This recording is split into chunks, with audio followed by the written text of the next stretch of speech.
The snow was falling softly that evening, blanketing the city in a quiet white glow.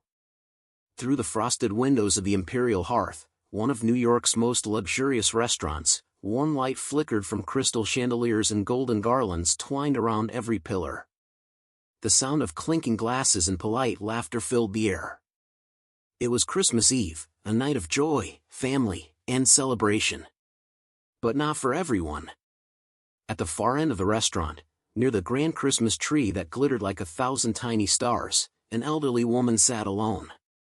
Her red wool coat and pearl earrings gave her an air of grace, but her eyes, soft, searching, were filled with a quiet sadness. She looked around, lips moving silently as she tried to understand the words floating around her. No one looked back. A waiter passed, pretending not to notice. Another frowned when she didn't respond to his question. Their impatience was hidden behind rehearsed smiles. "Ma'am," one of them said louder, almost shouting, "are you going to order or not?" The woman flinched but didn't reply. She simply smiled faintly, nodding, her eyes downcast. "Strange," the waiter muttered, shaking his head before walking away. "Doesn't even listen." He didn't know, no one did, that the woman, Martha Whitmore, was deaf. Nor that she was the mother of Paul Whitmore, the millionaire owner of the restaurant. She had come unannounced, hoping to surprise her son on Christmas Eve. But instead, she found herself surrounded by coldness disguised as refinement. From across the room, a young waitress noticed everything. Elisa Turner, humble, kind, and gentle, had been serving guests since the afternoon rush began. While the other employees moved mechanically, Elisa carried in her heart something that couldn't be trained: empathy. She saw how the woman struggled to communicate, how the staff's smiles turned into frowns when they realized she didn't answer. Elisa felt something stir deep inside her chest, a call to do what no one else dared. Setting her tray aside, she took a deep breath and walked toward the lonely table. If you love emotional and heartwarming stories, don't forget to hit the like button, subscribe to the channel, and turn on the notification bell so you'll always be the first to hear our next story. Now, let's begin. "Good evening," Elisa said softly, kneeling beside the woman so they were at eye level. She quickly realized words wouldn't work. Without hesitation, she reached for her notepad and wrote, "Can I help you?" Martha's face lit up. She read the note, her expression softening into gratitude. Then, with graceful movements, she responded in sign language, "Thank you." To her astonishment, Elisa smiled, and replied in sign language too. Her gestures were a bit slow, but clear and full of care. Martha gasped, her eyes glistening. It had been years since someone outside her family had tried to speak to her in her own language. Across the restaurant, the other waiters exchanged puzzled looks. Whispering. Pointing. "What is she doing?" one murmured. "She actually knows that stuff," another scoffed. At the counter, Matthew, the restaurant manager, folded his arms, his patience already thin. "Elisa," he barked, striding toward her. "Leave that table. You're wasting time with that woman." The young waitress stood tall, facing him calmly. "She's a guest, sir. She deserves to be treated like one." Matthew frowned, lowering his voice but not his arrogance. "She can't even hear you." "What's the point?" Elisa's eyes hardened. "She may not hear, but she understands more than anyone here." Martha watched the exchange, understanding enough from their faces to know Elisa was defending her. Her heart swelled with warmth. In that noisy, glittering place, this one waitress had seen her, not as a burden, but as a human being. Matthew rolled his eyes and walked off. Elisa returned to her task, gently helping Martha choose a meal. Every gesture was filled with patience, every smile genuine. The older woman relaxed, feeling, for the first time that night, that she wasn't invisible. She had no idea her son would soon walk through the same doors. A Christmas reunion turned bitter. Outside, a sleek black car stopped before the restaurant. From it stepped Paul Whitmore, elegant in his dark coat, the snowflakes melting in his hair.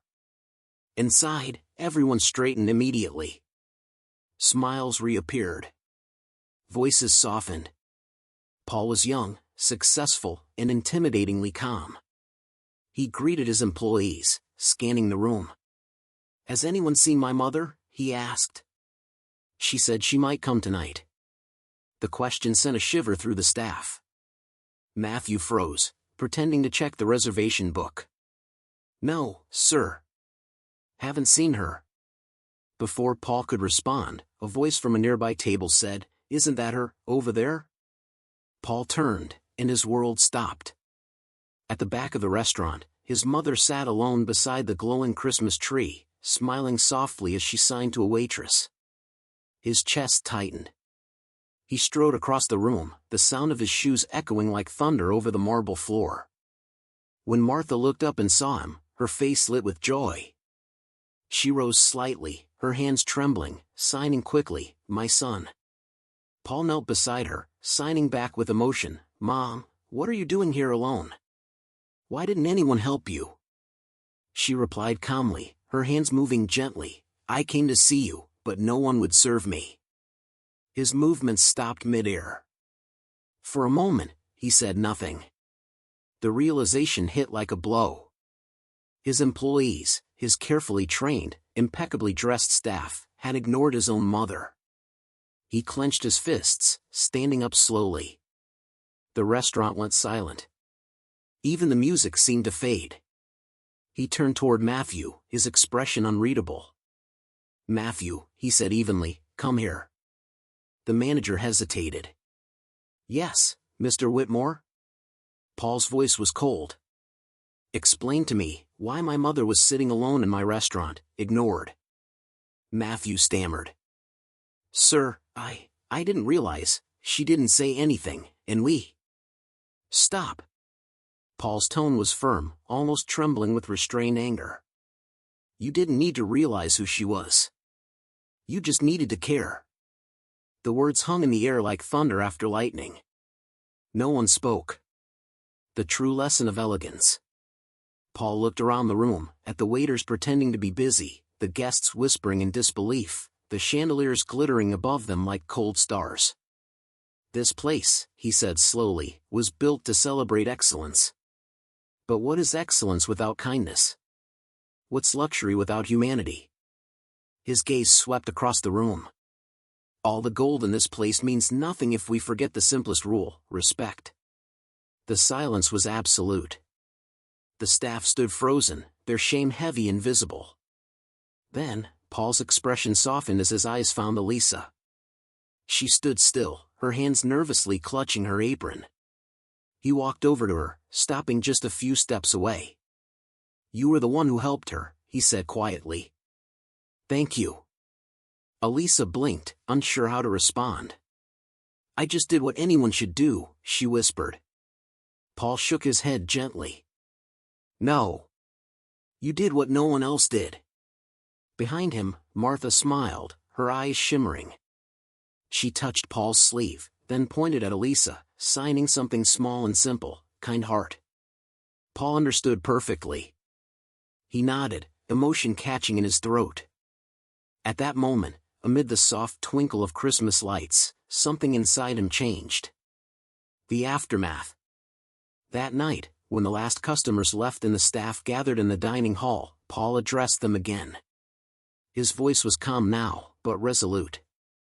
"Today was painful," he began, "but necessary. You've all learned something that can't be written in an employee manual." He glanced at the glittering Christmas tree, its lights reflecting in his eyes. "Appearances deceive.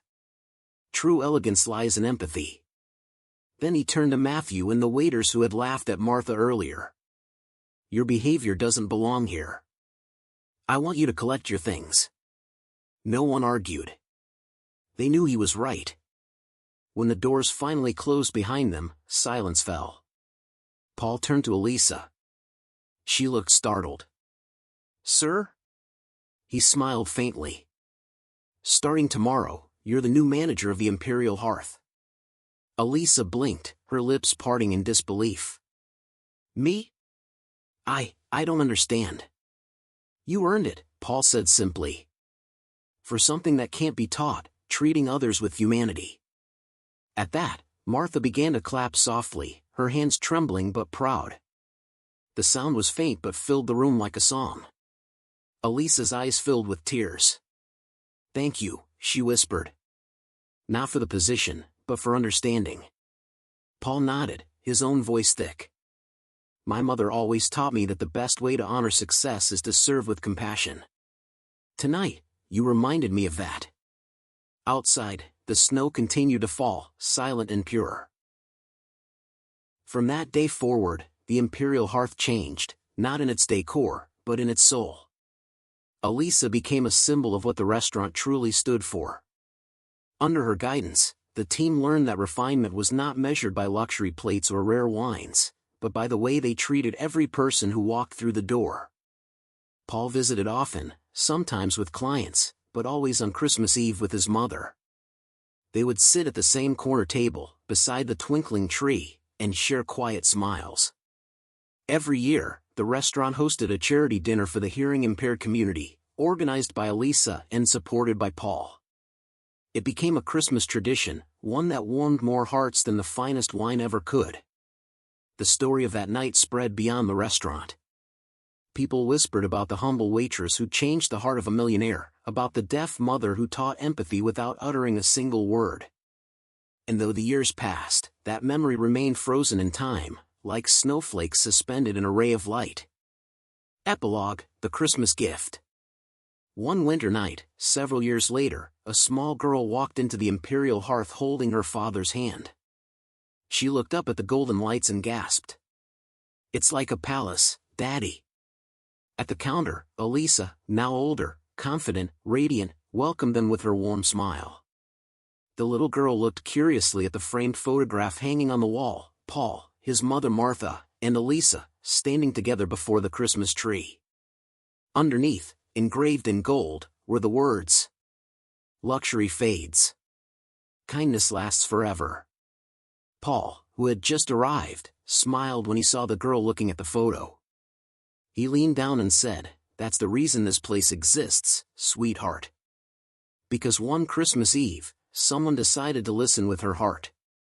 Martha, now frail but serene, sat nearby with a cup of hot cocoa, watching the scene unfold. Her eyes shone as she saw how far they had come. Snow began to fall again outside, just like that first night. Inside, laughter and warmth filled the air. The restaurant glowed with something brighter than chandeliers, something only kindness can create. And as the lights dimmed and the carols played softly, Elisa turned toward the window, her reflection merging with the falling snow. She thought of that long-ago evening, the frightened woman in red, the arrogant staff, and the miracle that followed. She smiled. Because sometimes, the greatest miracles don't come wrapped in ribbons or boxes. They come in the form of a simple act of empathy, one that can change the course of many lives. And so, on every Christmas Eve, the imperial hearth stood as a reminder that even in a world obsessed with perfection, the most beautiful sound of all is the silence of a heart that listens. Which part of this story touched you the most? Share your thoughts in the comments below. I'd love to read them. And don't forget to subscribe to the channel and turn on notifications, so you won't miss any of our next emotional stories.